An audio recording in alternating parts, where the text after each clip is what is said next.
Hey there. Thanks for tuning in. You ready for another episode of My Bigfoot Sighting? Alright then, let's do this. Seen a bunch of run-down no-horse towns where the church is the backbone, love's in the plow, and the five-string melodies grooving, with the farmland rows where the roots run deep, beyond the noise of the busy streets, where the songs of the South are soothing. When I hear the front porch picking down, home rhythm ringing out, I don't run from banjo music. Yeah.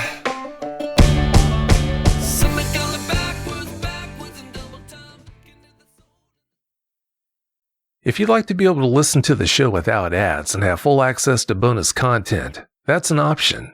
To find out how, please go to mybigfootsighting.com. My Bigfoot sightings began in 1976.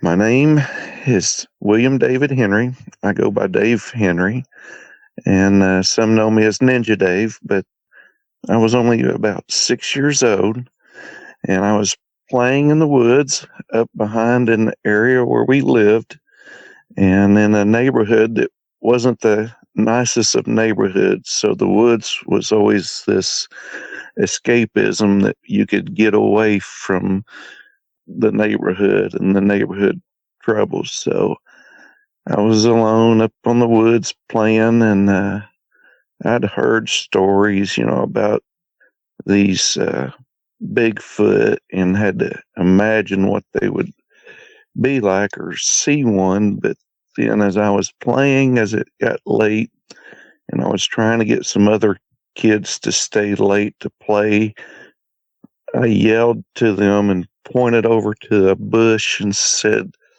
"Look, there's a Bigfoot," thinking that would get everybody to come play with me out in the woods at night as the sun was setting that evening. And as I pointed to this Bigfoot that had this like a darker color to him, almost like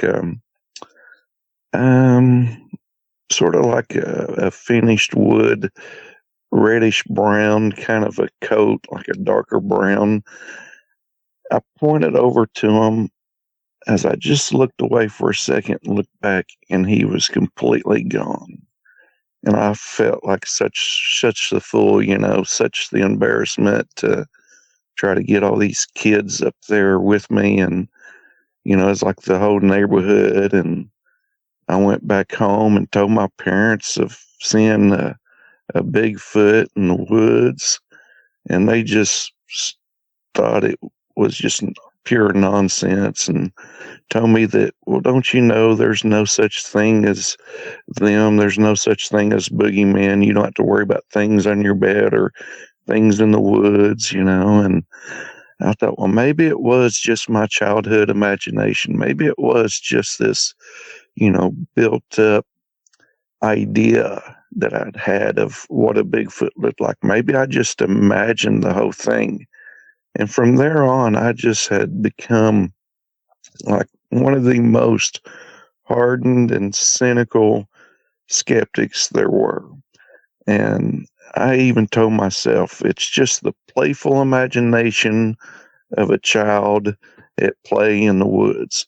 But as I grew up, even, and moved to different areas around where I'd had this first sighting, I continued to play in the woods. I would come home from school, and that would be the first place that I would run off to, And I grew up watching cartoons, and in the 80s, following this sighting back in 1976, I'd seen other sightings of these Bigfoot running around, and I literally thought, well, those must be ninjas.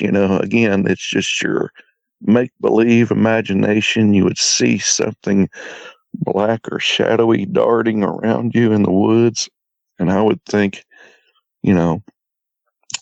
that must be what they were. It was just the easiest for me explanation to explain them away as being something other than what they really were as Bigfoot, because I believed my parents. I believed what they told me, that there was no such thing, that Bigfoot didn't exist. And then at a church picnic up in the Smoky Mountains, a good friend of mine had his childhood sighting. He came down out of the mountains just in full shock and had told me of his Bigfoot encounter and his sighting, how the Bigfoot had walked right underneath the tree he had climbed up in, and how he thought at first it must have been a bear until he seen a bear following this Bigfoot to realize that what he'd seen was in fact really was a Bigfoot. And I just thought he was trying to pull my leg or just tell me some big joke, you know. I never really took it much to heart, even though I'd had these other sightings growing up in the woods of these hairy, you know, basically a hairy man, hairy person, you know.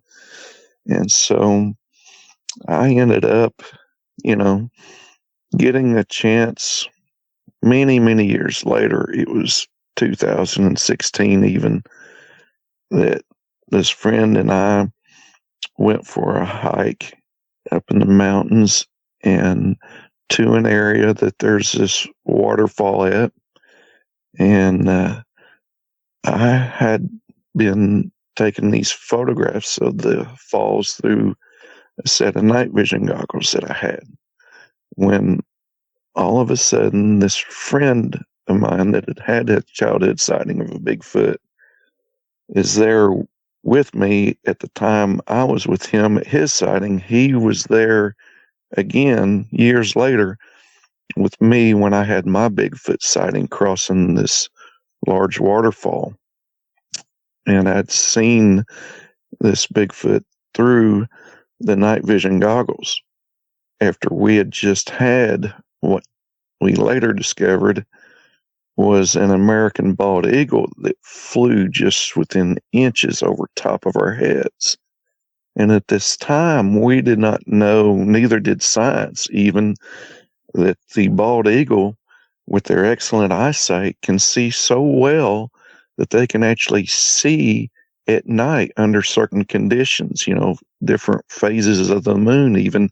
They can fly at night. Until like 2 years after this sighting, science discovered bald eagles flying to a frozen lake in Alaska and recorded the first image. So we went back and did like a follow-up investigation of this area where this sighting had occurred through the night vision goggles of this Bigfoot that was being followed by this eagle that had just flown over our heads. So as I watched the eagle fly off in the distance, then this Bigfoot appeared out from across the river right above the top of the falls.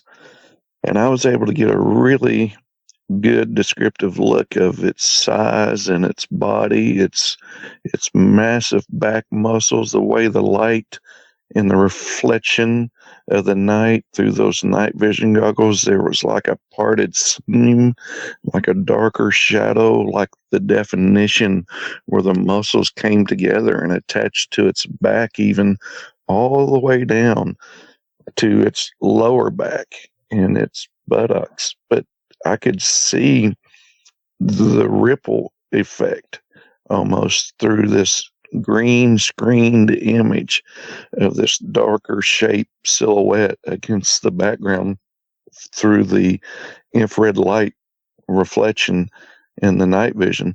So as it crossed in front of us, it was just within a matter of a few minutes that we reached the top of the location where the sighting occurred. And this friend of mine, he's pretty much a daredevil. He's not really afraid of anything. And when we reached the top of the falls where the river crosses, there was footprint tracks, and there was a four-toed print that had been laid down there, and its toes were the size of my thumb impression. And I took photographs of it, and I measured the length of the track, and it was as wide, those 4 toes, as my boot. So this is when I had my paradigm shift moment, where I went from being a total skeptic in Bigfoot, in spite of having these other childhood sightings, to becoming a real believer that took, some 2.5 months later to discover that a bear that I tried convincing myself it must have been that I'd seen that night, that they don't have dermal ridges in their feet that only primates do, humans and other great apes. So that left me with this question of it being either some sort of a human or some kind of a giant ape like Gigantopithecus blacki. So I began to become a researcher, having researched the dermal ridges in this footprint. And as I showed the width of that track to this friend of mine, his eyes became like bugged out of his head, and he had this like shocked look on his face. And I said, look at how big these toes are and how wide they were as the width of my boot, even this 4-toed print from the Sasquatch that had these almost like fingerprints in the mud impression in the ground that had just been laid there only minutes earlier. So I could tell this friend of mine was like his 1,000-yard stare, just staring off into the darkness there as we searched around with our spotlights, and we suddenly had caught this red reflection in the water coming towards us. And boy, you talk about being scared. We both, without saying a word, instantly jumped up on top of this big platform boulder, and we had our backs to one another, looking in 360 degrees all around. And I took out the night vision goggles and donned them to see what this was. And all we could see is these 2 beady eyes coming towards us. And I could see it was something tan in the water moving.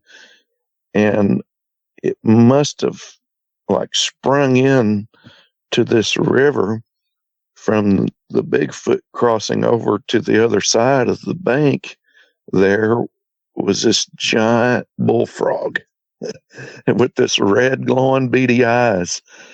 And you talk about laughter. We broke out into the biggest laugh ever as we watched this bullfrog go right over the waterfall, right cascading down right in front of us. And we just thought, for whatever reason, that it was like the funniest thing, but it was really just this release of this like pent up fear and like just this emotions that were welled up inside of us from this sighting. And so everything turned back silent afterwards, after we quieted down, and we were listening, standing there in the woods and looking all around still. And we had this sort of an uneasy feeling come over us, like we weren't the only ones there.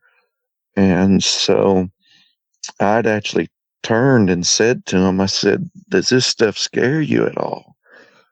And I'd never heard him speak in this tone of voice, but he sounded literally like Mickey Mouse. I mean, his voice went so high that he said, heck yeah, it does. The hairs are standing up on the back of my neck.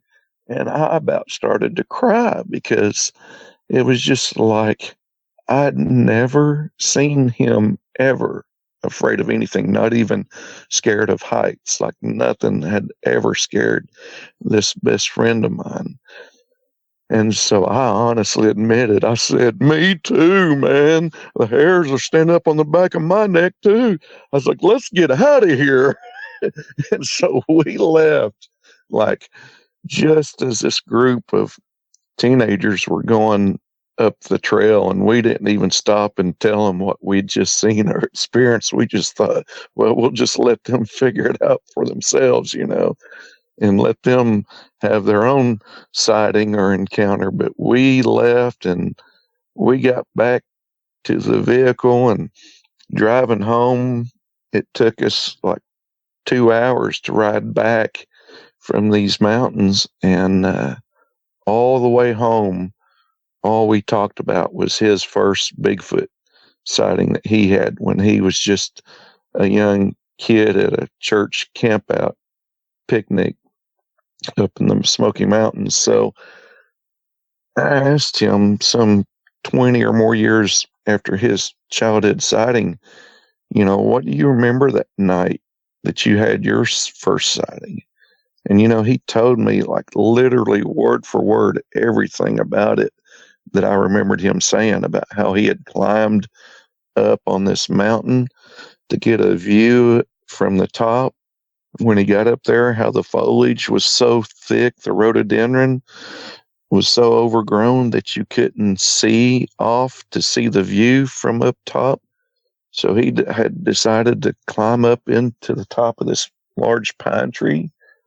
When he reached the top of it, how it was swaying back and forth from the wind. And so he thought it'd best be safer to climb back down as he had reached the top, to only realize that this mountain he had climbed was only a finger ridge, that the mountain itself continued on up even higher behind where he was. So he climbs down, and as he's climbing down, lower in the tree, he hears what he thinks is a bear coming towards him.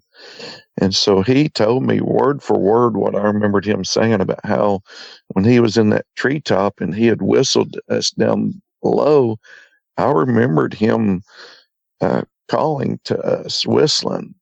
And so this Bigfoot that heard these whistles thought he was a Bigfoot himself. And so this Bigfoot was like actively hunting for him, searching from the ground below underneath the tree that he was up in. And he thought, if it's a bear, that bears could climb trees as well. So his thinking was that he was going to literally climb to the top of that tree again where the wind was swaying back and forth, and propel himself from one tree, jump out of it like a monkey into the tree next to him, and just try to grab on to a branch on the way down and jump from tree to tree to tree. But then he sees that it's this 9-foot tall Bigfoot, and it was the same color description I remembered seeing, this dark brown color, as the one when I was 6 years old. And he told me, like, word for word, described exactly the same thing about how after the Bigfoot had walked by, then he actually seen an actual bear that came following the Bigfoot. And what he described to me was how this bear was scent tracking that Bigfoot, following it, almost like that Bigfoot had come in looking for a meal, and the bears were actually following the Bigfoot and was sniffing the ground and came across his scent. He said how the bear recognized where he was up in that tree, this path he had taken to that tree, and the bear turned its head and looked down the hill and continued on down the ridge line, following this Bigfoot that he'd seen. So after the bear had left, after he had started climbing down out of the tree, only to realize that it was a bear coming, he had climbed back up a little higher. And then as soon as it left, he said he got down to about the height that he remembered that Bigfoot walking underneath this tree limb. He said he estimated that it was about a 9-foot jump from about the head height of that Bigfoot, in which he jumps out of this tree rather than climbing down any closer, and just dead sprinted down that steep mountainside. And when I remembered him coming back across that river to the campsite, how white looking he was, just in this total shock. And so here I was with my first sighting of 2023, in which I began to become a researcher and investigate these Bigfoot and go out looking for them, that I began to have these other sightings and encounters in this area, and started to realize that these Bigfoot are just as much a part of nature and the ecosystem and this relationship with the earth and all the other earth creatures, that they're just like another created being here on this planet that's still yet somewhat undiscovered, really, at least by science and at least by those that know about these sort of things. But here I was having these encounters with them and began to study them and try to work on developing a closer bond or kinship or connection with them, which a lot of other people like Scott Carpenter had cautioned people that sort of gives them certain permissions, to, like the hitchhiker effect, follow you home, or to have some type of an attachment with these things. And it might be, an unwanted attachment, but I'd started gifting and putting food out and going camping like I had done previously in these areas. And it was there in the fall of 2016 that I would have again my second, as a new believer, Bigfoot sighting, where I'd heard this disturbance in the woods and went to investigate and search. And there, behind some dumpsters in the woods, was three individuals sitting there cross-legged like Indian style in a circle, eating food from those dumpsters with a wild dog and a group of crows around them. And so these crows, when I walked up on them, alerted them to my presence, and the crows flew up in the air, and the dog took off running to the left, and the three Bigfoot took off running towards my right, each one in a different direction. And that's when I realized that these things were not only flesh and blood, physical bodied beings, but that they also possessed an extraordinary abilities to literally turn invisible, as I watched the bushes wrap around this invisible outline from them, as the two that had ran towards my right. And the encounter with that was the first ever wood knocks that I'd heard. So I'd walked up between these two other sentry lookouts that knocked after the crows alerted, and the three individuals I saw stood up and literally turned invisible as they ran down through the woods. And the one that went straight ahead of me, and the one that went to the right, and the one that went towards the left, as they fanned out away from each other, the two furthest to the right went through like these honeysuckle bushes, and I could just see this explosion of leaves as they ran through the brush, and how it just wrapped itself around this invisible shape that became visible. And I was kind of perplexed at first how they would have this sort of paranormal ability or supernatural, I thought of even. And so I began to research them even more in this area and come across a storied history of thousands of years of habitation in this area, with what anthropologists referred to as this Adena culture of a race of giants that were said to be upwards of like between 8 and 10 foot tall, or even 12 foot, that on average they were discovered to be buried in mounds thought of as Native American mounds, but that they were 10 foot tall on average. And then I discovered how they had advanced metal culture, how they had artifacts made of like bracelets and necklaces made of copper and of bronze even.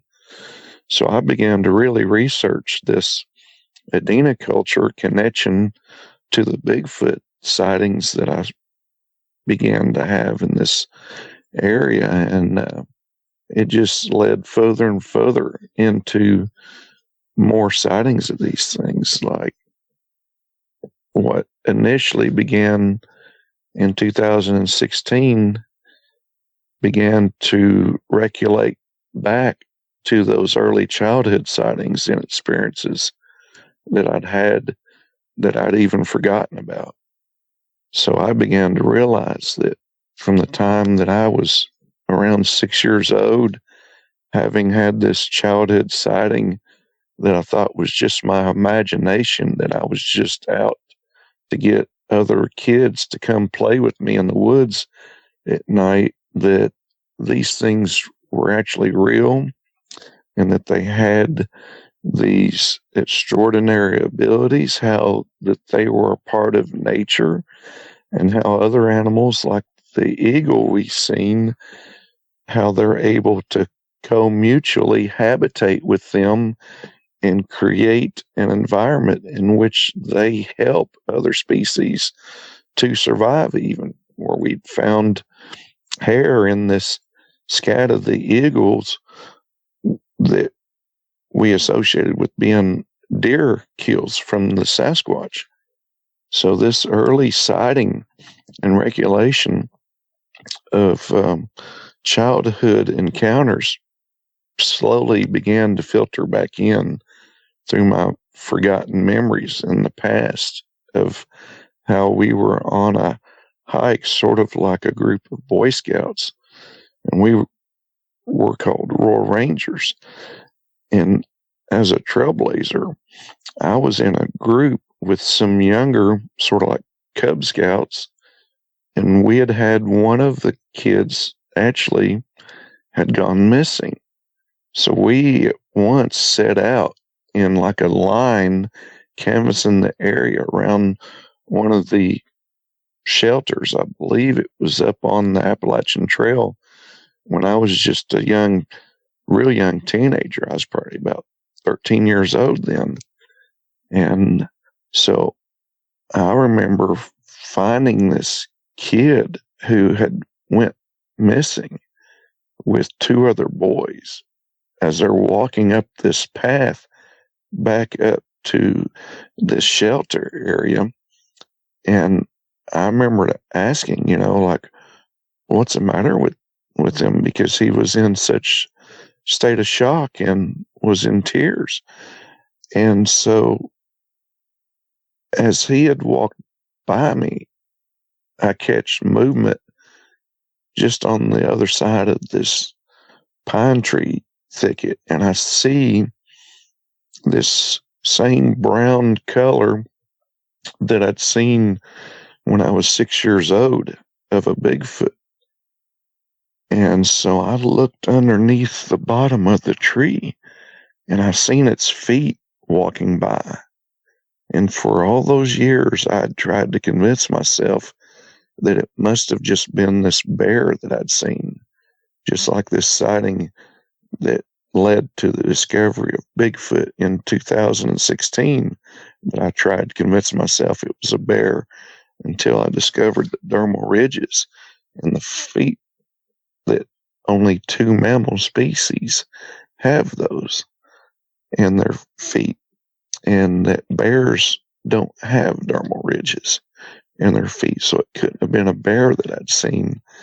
And only later did I realize that we don't have brown bears in Tennessee, where I'm from. So that's when I began to realize that childhood sighting, when that child was lost, that from the location of seeing the feet walking by, going back down the mountainside through this thick grove, almost like a maze of trees where this kid had become lost, that it was this Bigfoot that actually came to his rescue and had saved him and brought him back to the rest of the group where they found him.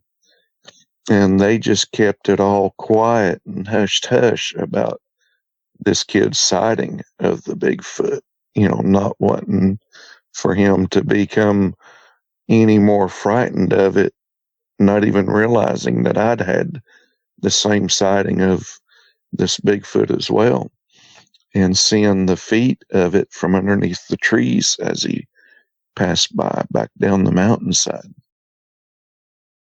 So I began to piece together from my earlier childhood these recollections of sightings that I'd had of them, like the one time I was hiking in an area where there was this old abandoned rock quarry, and I'd seen this almost like a black looking figure, almost like if they'd had this hoodie up over their head, and this head shape that sort of domes to a point or to a crest along the top of the head, like a hooded jacket or something. And so as we began to make our way up and around this bluff where I'd had this sighting with this other person, I told them that, there were these, what I thought to be ninjas at the time that were here. And I remembered this sighting in the rock quarry where, as we got up to the top of the hill, as we come up from the right, it had moved off and it went down below in this area where there was these big boulders down at the bottom where we had just come up from. So we had just like circled around and moved up top to this high ground position where we could see down in all directions, only to realize that this Bigfoot had moved down off the left side as we come up on the right side of the hill and was down below now, hiding behind one of these large boulders as I seen him move around the corner and peek his head up again at me from down below. So that was like this earlier childhood sighting that I'd forgotten about seeing, that I was able to reconnect with the area. And as a researcher, I began to put a little dot on a map of all these locations where these sightings had occurred.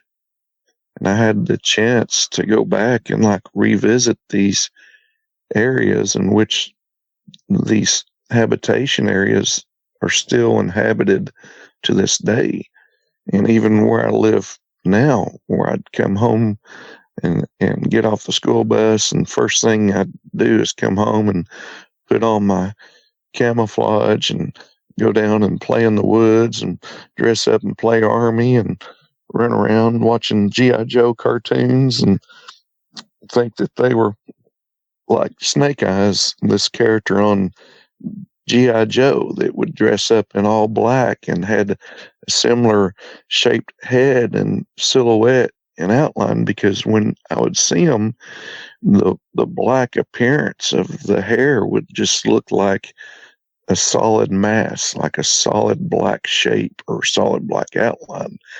And they would move so swiftly and so silently.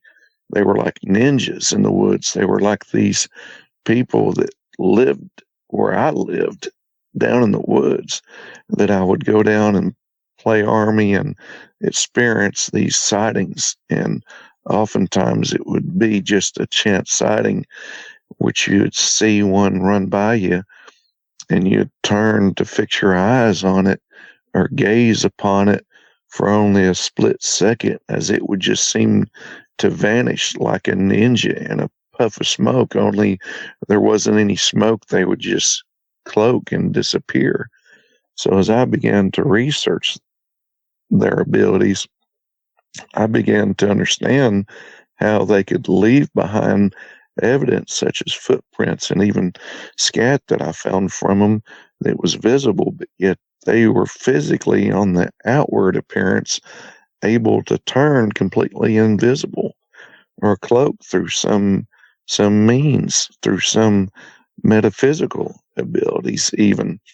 So what I thought of being unnatural or abnormal or supernatural really became natural for them and for their abilities, that it's a part of their created nature and a part of, like with octopus, their abilities to like conceal themselves or to hide or to cloak or to blend in, or just like wearing camouflage in the woods when I'd go down and sit and watch for hours at a time and just observe nature and try to sneak up on a rabbit and practice my own stealth abilities and cloaking and hiding and stuff as a kid.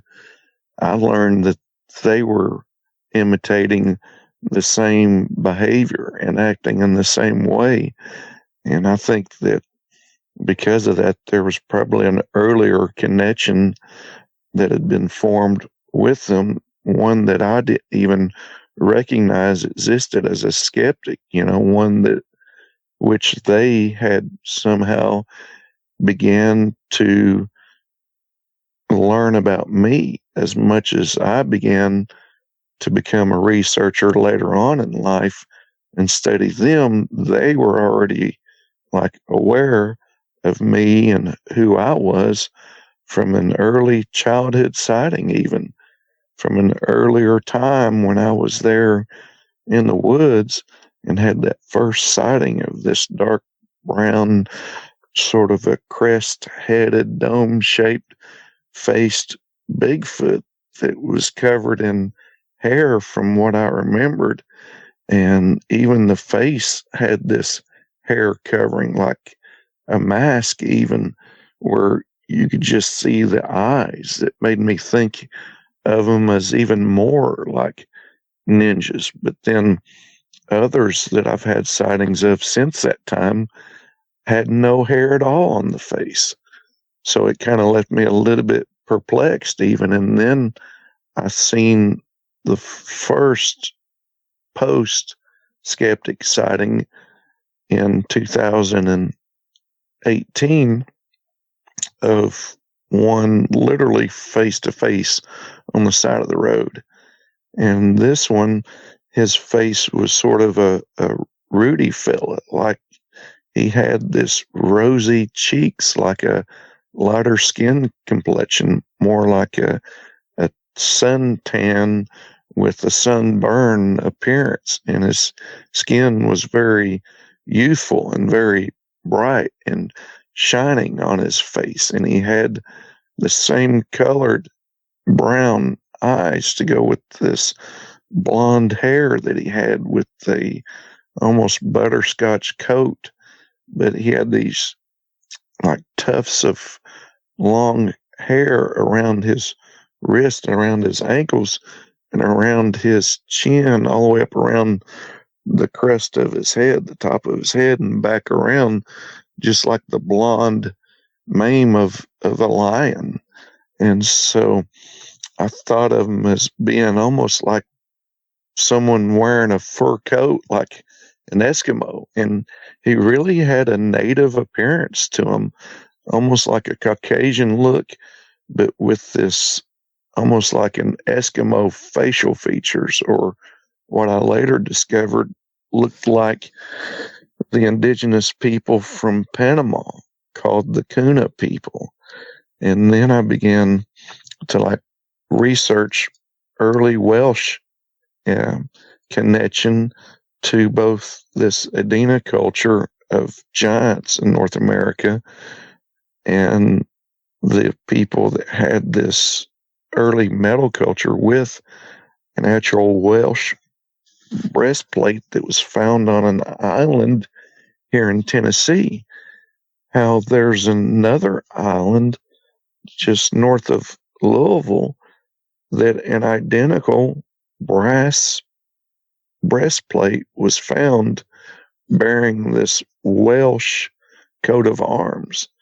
And so I discovered the Kuna people of Panama have a tie and connection with the Welsh, in which there's an element of them that's linked with albinoism.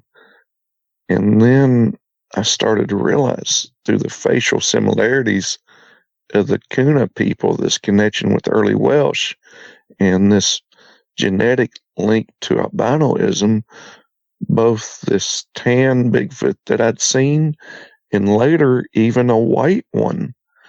And so the sighting that I had much later on, after becoming a researcher, this white Bigfoot, seeing him at night down in the woods, I thought of at first it was a forest fire, that was a puff of smoke in the forest, and that we had to put this fire out. So I go to tell this friend of mine who's driving up through the mountains to pull over and stop.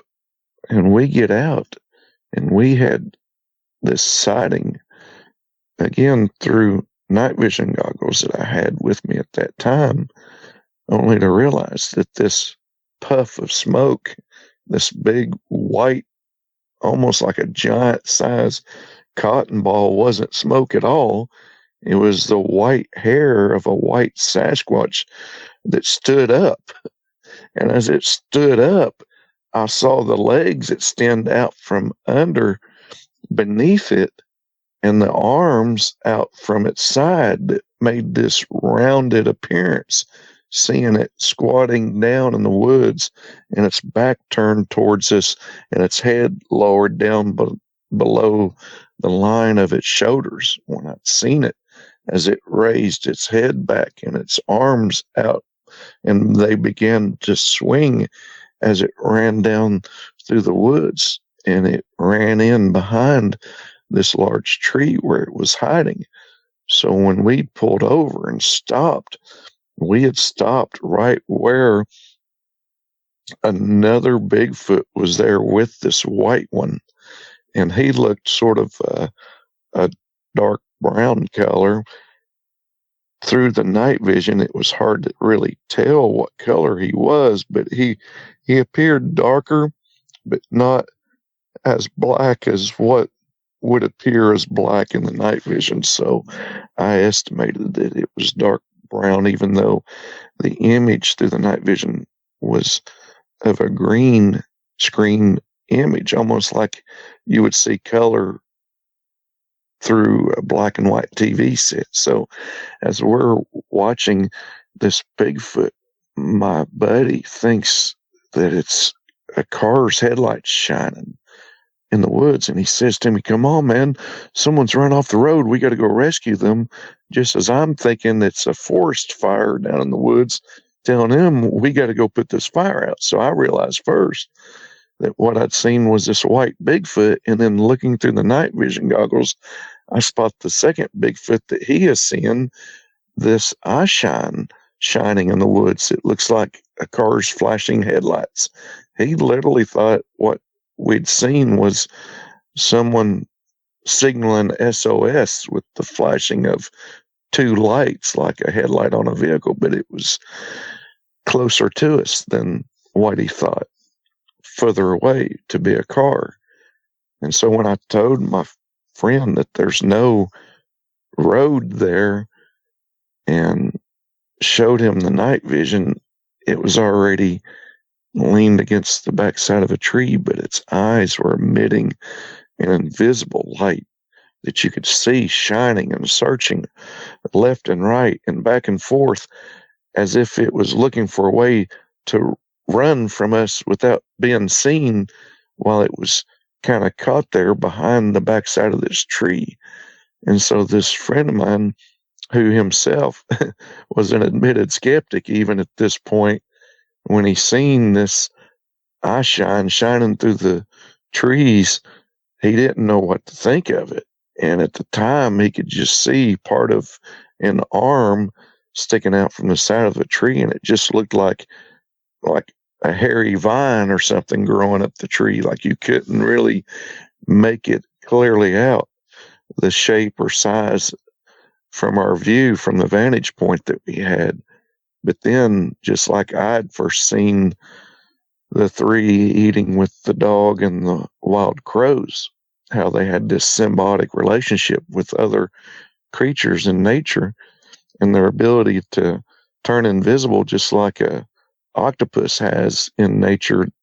This friend of mine witnessed through the looking of the night vision goggles that they have an invisible source of light that they were shining, that they were emitting, sort of like a phosphorescence light, much like how a lightning bug has the ability to create light. We see these similarities within other created beings of nature and things. So we began to realize that they had these other physical abilities, yet themselves, that seemed to be sort of a paranormal in nature, didn't seem to be natural at all, but yet they were. And not only were their abilities natural, but they were a part of nature even. But when we'd heard those wood knocks, like I had experienced before, suddenly this like fear came upon us, where the skeptic and I were standing there looking at each other, and he's like, "Did you hear that?" And I said, "Hear what?" And he said, "Did you hear that knock?" And I said, "No, but did you hear the knock just before that?" And he said, "No." I said, "Well, I heard a knock a minute ago. And then you're saying you just heard a knock just now." And he says, "Yeah." I said, "Well, I heard mine over here." And then he said he heard his over there. And we looked at each other and realized that we were like not only looking at this one that was drawing our focus and our attention in front of us through the night vision, but that these knocks were on either side from us. And so we just had the one way out, which was to run right back down this trail to where the truck was parked, where we pulled over and stopped. And we got in that truck and we got out of there, and it wasn't until I saw the first street light that I was able to hardly take a breath. I was like trying to catch my breath and hyperventilating at the same time, just from the sheer excitement and the sheer anxiety from the sighting, the sheer rush of it all and everything. It would just take your breath away to see one. As we made it back out of there, this skeptic friend of mine was still, at the same time, I'm trying to convince myself in some ways that it must have been something natural of nature, or a bear we seen, only to realize that bears' eyes don't shine, and they certainly don't leave behind dermal ridges. So we discovered even more to the Sasquatch than what we even had known previous about them. And so this skeptic really had his first Bigfoot experience and even sighting of one through the night vision that I got to see actually run up and hide there behind that tree that night. So it was just an incredible journey that began in 1976, and it still continues much still to this day. So I guess we'll go ahead and conclude things here, and if need be, maybe we can be back on as a guest again. And I just want to thank all the listeners for tuning in and listening to me getting to share my experiences and recount my first sighting of a Bigfoot that I had back in 1976, that all began this journey in life that I've now grown to experience and had the pleasure to share with many others, just like with other researchers and friends that I've made along the way. I think that's probably the most precious thing of all, really, is the friends in life that you make and that you keep. So thank you all for listening, and God bless you all. Well, that's it for tonight's show. If you've had a Bigfoot sighting and would like to be a guest, please go to mybigfootsighting.com and let us know. Thanks for listening. Have a great night. Seen a bunch of rundown no-horse towns where the church is the backbone, loves and the plow, and the five-string melodies grooving, with the farmland rows where the roots run deep, beyond the noise of the busy streets, where the songs of the South are soothing. When I hear the front porch picking down, home rhythm ringing out, I don't run from banjo music. Yeah, the sound of a memory brings me back to the bluegrass playing on my dad's 8-track. His pickup man had been through it, getting through the day on Scruggs and Skags, booking A bales to those Tennessee jams. There's no other way that I'd do it. When I hear the front porch picking down, home rhythm ringing out, I don't run from banjo music. Yeah. Something going backwards in double time, getting to the soul and the tremolo Kentucky style. Those are the anthems drumming out, country boy living. When I hear the front porch picking down, home rhythm ringing out, I don't run from banjo music.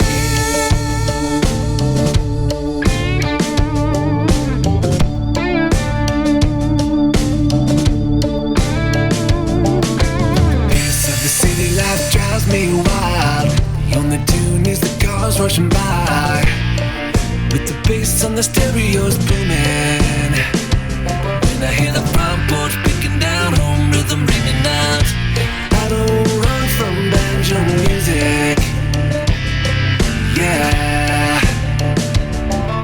Something going backwards in double time, getting to the soul and the tremolo Kentucky style. Those are the anthems drumming out, country boy living.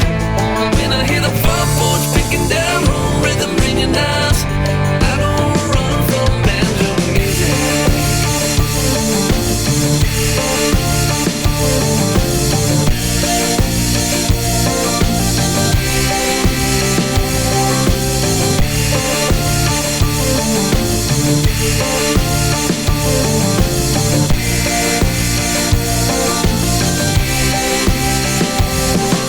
Something going backwards in double time, getting to the soul and the tremolo Kentucky style. Those are the anthems drumming out, country boy living. When I hear the front porch picking down, home rhythm, fried chicken, porch swing, mama's best sweet tea kind of sound.